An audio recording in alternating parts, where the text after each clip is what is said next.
Welcome to the Hoosier Basketball Experience. I'm your host, Phil Eisenbarger. Thanks for joining us another week. We're so privileged today to have Chris May, Executive Director of the Indiana Basketball Hall of Fame, back with us for another session. Last week we talked about the Hall of Fame Classic in Newcastle. We also talked about the fabulous museum that you all can visit in Newcastle. This week we're going to talk more about the history of the Indiana Basketball Hall of Fame and how this executive director took things over at the tender age of 26. Thanks for joining us at the Hoosier Basketball Experience. We'll be back with Chris May after these messages.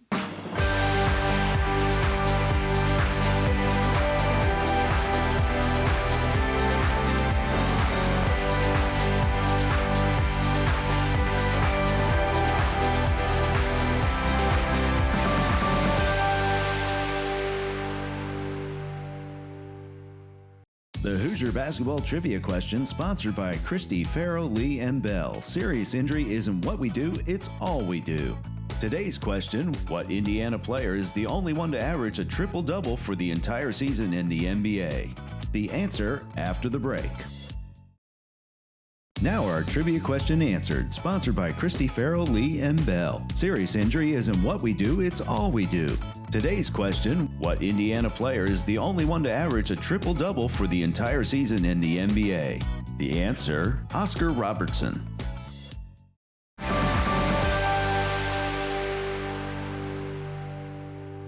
Chris, welcome back to the Hoosier Basketball Experience. Thanks. Looking forward to it. Hey, I want to talk a little bit about the history of the Indiana Basketball Hall of Fame. I was doing some thinking last night, and it was formed sometime in the 60s. And if you talk about Indiana basketball essentially getting underway in the very early 1900s, it was about the halfway point of basketball in Indiana that some gentlemen got together and formed the Indiana Basketball Hall of Fame. Some of the listeners will recognize these names and some won't, but I'm just going to list a couple of them because it's sort of amazing. Tom Carnegie as a founder, Marion Crawley, Great Lafayette, Phil Eskew, IHSAA commissioner, Wayne Fuson did great things for the city of Indianapolis. How about Tony Hinkle? Talk a little bit about how the Indiana Basketball Hall of Fame was founded and some of the progression that they've made since that time, which could take the whole show. Sure. 1962 was the year. Tom Carnegie, I was privileged enough to interact with him my first few years on the job before his passing. He told me the story in his own words, which gave me goosebumps. Yeah, tell it to us. Well, so he had gone to college, William Jewell College in Missouri. His first job as a radio broadcaster was at Whoa Whoa Radio in Fort Wayne. His first assignment, he explains to me, is the boss says, hey, the basketball sectional tournament is coming up. You're on the job. And he said the first thing I realized was there were like 6 games on Wednesday during the day. Yeah. And then there's going to be 12 like team sectionals, 6 more right? on Thursday during the day. Yeah. And he said, I hadn't even gone to the game yet. I realized you people are crazy for basketball, and high school basketball specifically. And obviously his career moves on, but he said that planted the seed right then and there that, this is basketball Indiana. There's something special here. Yeah. And so in 1962, he, along with Ray Johnson was another name that was involved. And I didn't mention them all for sure. Yeah, they went to the downtown Indianapolis Lions Club, may have been members, I'm not quite sure. But so it really was started under the auspices of the Indianapolis Lions Club for 3 years. And then in 1965 became its own standalone entity.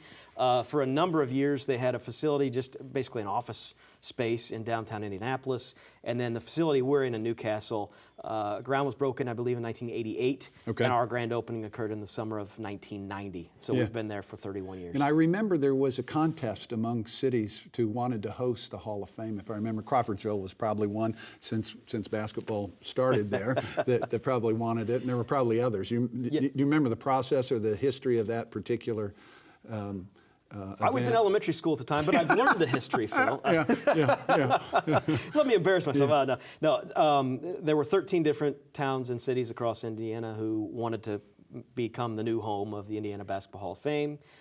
Franklin was another one. Anderson was one. You mentioned Crawfordsville. Indianapolis wanted to try to keep it around. Newcastle won out. I'm asked all the time, like, why Newcastle?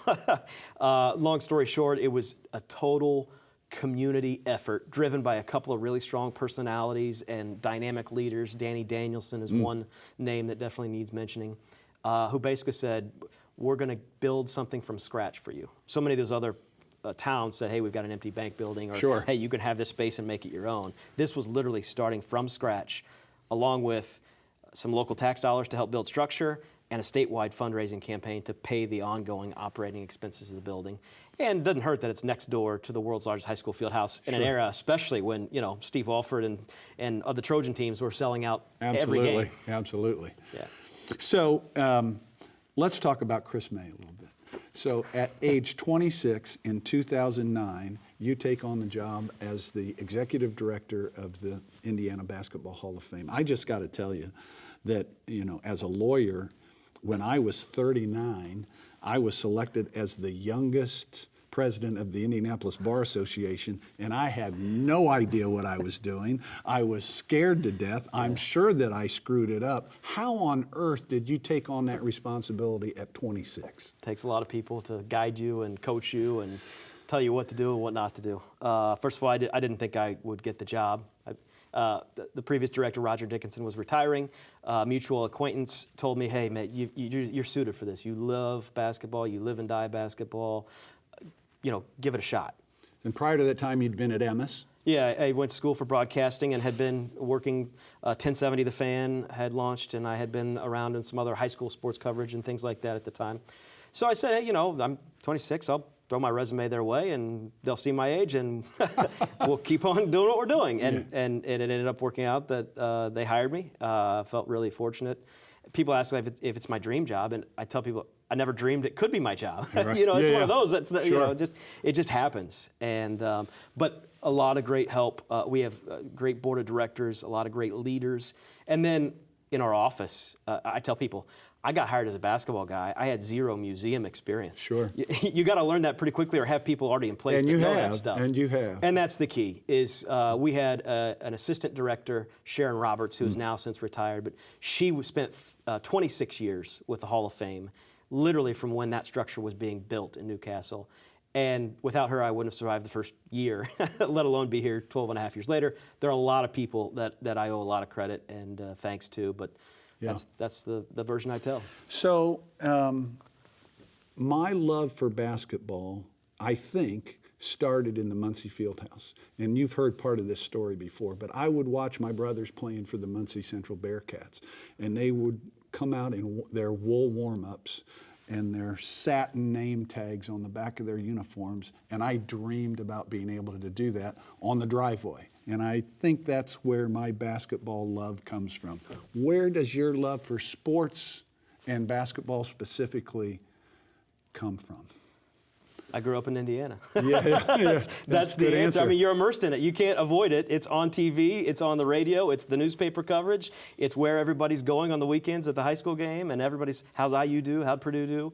I just naturally drawn to it. Okay. And I've got pictures. My parents took the pictures, obviously.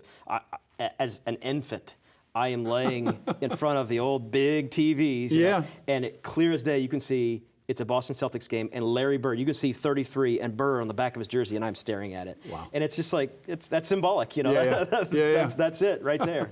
So way back in your college days, you did some sports broadcasting and got into it that way a little bit? When I was in third or fourth grade, I decided I was going to become the next Bob Costas. Okay. And that's it. Like, tunnel vision, I'm going to do sportscasting, and I'm going to be the biggest and the best and do all the national games and the Olympics and whatever else. And so that's the direction. And you could have if you wanted to. Well, I don't know that no, not that far. But so even my junior and senior year of high school, I worked at the local radio station in Rushville, where I'm from. Went to college, went to DePaul and Greencastle, and got literally first week on campus, had a show and had a shift as a DJ, and then got chances to call play-by-play of the DePaul events, athletic events, and then got into it, as we said, with Emmis, and did those sorts of things. Then this opportunity came along and couldn't pass it up. That's wonderful. So in the last minute or so, talk about I know you have a large board of directors and people that are involved in addition to your staff. Talk about those folks a little bit. Yeah, a lot of, again, basketball legends, Yeah. great basketball careers and success. Our board we're a nonprofit organization. It's not a paid board seat. So a lot of people that are just giving of their time and driving halfway or 3/4 of the way across the state, retired coaches, inducted players. I don't want to start naming names because then I shoot myself. Yeah, you'll leave somebody out. You'll leave somebody out. But they're listed on our website. Yeah. I'll leave it at that. But again, people who are absolutely committed, whose lives have been changed, impacted for the better through the sport of basketball, player, coach, whatever, and that are now giving back to the game through the museum. And almost every one of those, I know, is an inductee of the Indiana Basketball Hall of Fame. And when we come back, we're going to talk about that important process of choosing members to become inductees of the Indiana Basketball Hall of Fame after these messages.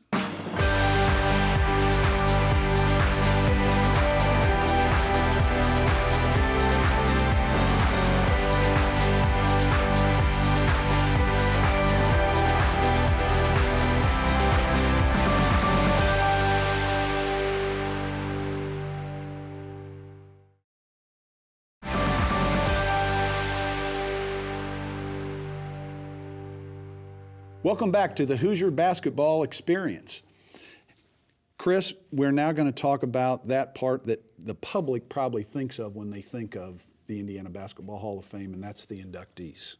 So that is a long, lengthy process, involves lots of moving parts. I don't know how you're going to describe it, but I'm going to ask you to. Well, I've been asked a lot of times. I say there's a long version and there's a short version, and for your purposes, we got to go with the short version. But yeah, it's a multi-month. It's over 2 months as far as the process is concerned. It starts in September. First of all, you have to be nominated or nominate yourself, but there has to be a nomination placed on file that asks statistics, accomplishments, awards, etc. Then it starts through our board of directors, and it funnels down through a couple of layers, and finally in November, those folks are selected, and they're notified in the middle of November, and we start to make announcements throughout the month of December. All right. So I know we sort of have several layers at the Hall of Fame, and sort of start with the Silver Anniversary Team. Once a player's been out 25 years, right, they're eligible for the Silver Anniversary Team. Talk about that a little bit. Yeah, so Silver Anniversary Team is an honor but not induction into the Hall of Fame. It's 25 years after their high school graduation. It's a one-year, one opportunity award. It's typically most of your Indiana All-Star team and some other outstanding All-State type players. So they are honored and part of our banquet ceremonies that we have in the springtime.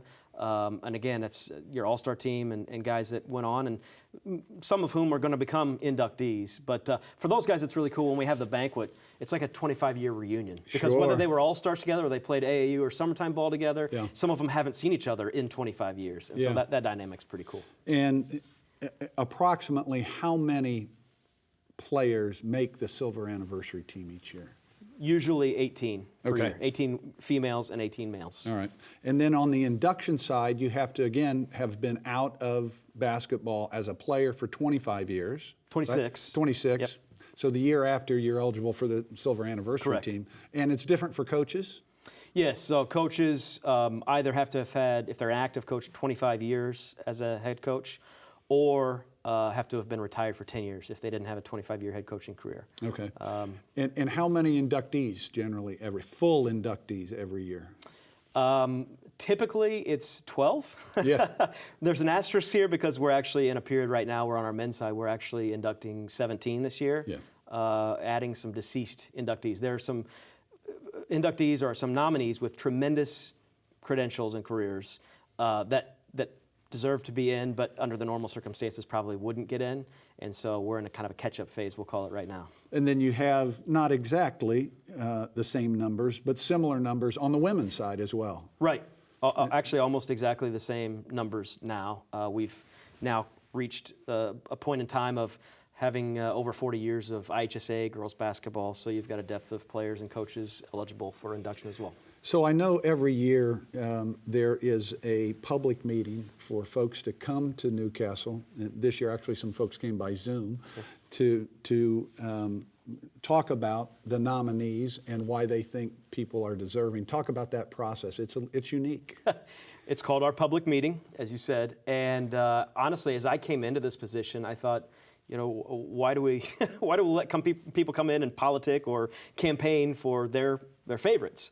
But I've come to realize it really opens their eyes as nominators that they see the depth of our ballot. On our men's ballot, it's been between 250 and 270 candidates for 12 spots in a typical year. Yeah. These folks usually all place a nomination of one of their teammates or the coach they played for. A coach nominates a player who played for him, and it's a no-brainer. No, this guy is the best of the best, or this girl's the best of the best, and first ballot, and we're going to get in. And then they come to that meeting in some cases and see the depth of the ballot, the criteria, and the accomplishments of the other candidates. Sure. And it's more eye-opening for them. And a reminder, this is basketball, this is Indiana, this is a big deal. The competition is pretty stout. So talk about the details of the actual selection process. I know you have an anonymous committee, so we don't publicly put out who's on that committee, but there is a process for selection within that framework. Yeah, as I said, it really starts with our full board of directors and then kind of funnels down through a couple of filters and processes that it gets down to. The final decision comes as a recommendation from the anonymous committee that's appointed by the president of the Hall of Fame each year. And then they make their recommendations to the board of directors in November that usually are there approved and announced. There are a couple other very important awards that you give to distinguished members. One is the silver medal, and the other is the Circle Center Official Award. Talk about those. Sure, yeah. The silver medal, it carries the weight of induction. You do become an inductee. And that's really to recognize folks who have contributed to Indiana basketball other than as a player or a coach. And so a lot of administrators, sports writers, sportscasters, those types of folks have come into the Hall of Fame in that category.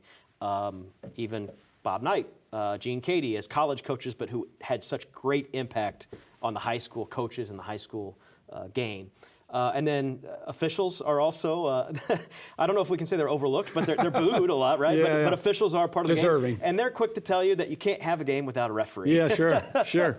So we have our Center Circle Officials Award each year, which recognizes 2 to 3 former high school officials, some of them are still active, for their long and successful officiating career.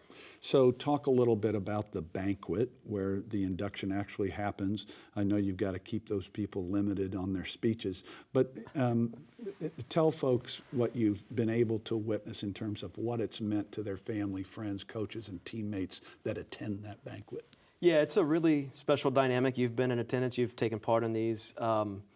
First of all, just the size of the event blows people away. And so in normal years, before COVID, for our men's banquet, which occurs the Wednesday before the high school state finals in March, we would draw 1,100, maybe up to 1,150 at Primo Banquet Hall here in Indianapolis. And you try to tell people, hey, it's going to be big and there's going to be a lot of people and you're going to see some, famous previous inductees. Sure. And I've lost count of how many of our inductees say, until I walked in that room, I just didn't get the enormity of that thing. So it's the crowd and the size and who's there, and then it's the emotion, as you said, with their coaches, their teammates, their family members. The amount of inductees who tear up and choke up a little bit during their speeches. The emotion of it is really, really special and powerful, and I think again speaks to the fact that we're not just another state with some basketball players. It's Indiana, and it means a lot to everybody. Absolutely. All right, let's digress just a little bit. Give us a couple of your favorite basketball memories, attendance at games, could be watching them on television. You mentioned the Celtics game early on, but you've seen so many games. Give us some basketball, Hoosier basketball experience. Well, who's your favorite child? I mean, come on, it's like, I guess I didn't play in any of them. I don't know. One on the high school level that really sticks out is I had a media credential at the 2005 state finals, Luke Zeller's half-court shot that wins the state championship. I was sitting, close to center court and watched that happen, and that was just, amazing. Yeah. I could go on. You could go on. I went to both of Butler's Final Fours here in Indy and in Houston. So many cool memories and just reminders of this is a special sport and a special state. So you're still doing some podcasts on top of everything else you do for the Hall of Fame, and that is really the Hoosier basketball experience. Talk a little bit about that in 30 seconds. I've had a lot of fun with it. It was a great COVID experience because people were free and had time to give me. Talked to folks like Greg Popovich, Brad Stevens, Matt Painter, Larry Bird, Oscar Robertson, Stephanie White. getting their stories, again, playing basketball, growing up in Indiana, what that meant, and hoping to get back to that soon with some more episodes. Well, you can see why Chris May is part of the Indiana Hoosier basketball experience, and we are so glad that he spent this time with us. Thanks, Chris. My pleasure. Thank you.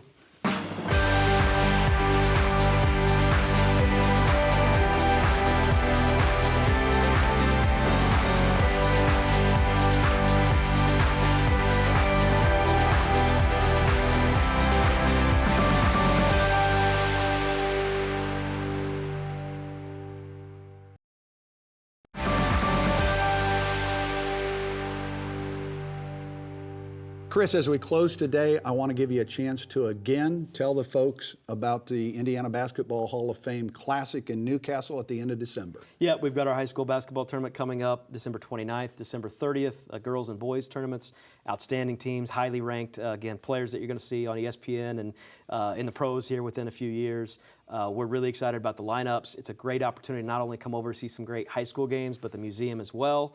And if you can't join us, you will be able to find the games online, streaming, and in various locations, but it makes for a great experience in person. Come see us. Tickets are online at hoopshall.com. Follow us on social media, and the schools also have tickets. That's great. And thank you for joining us on the Hoosier Basketball Experience. We'll see you next week for another show. Till then, take care.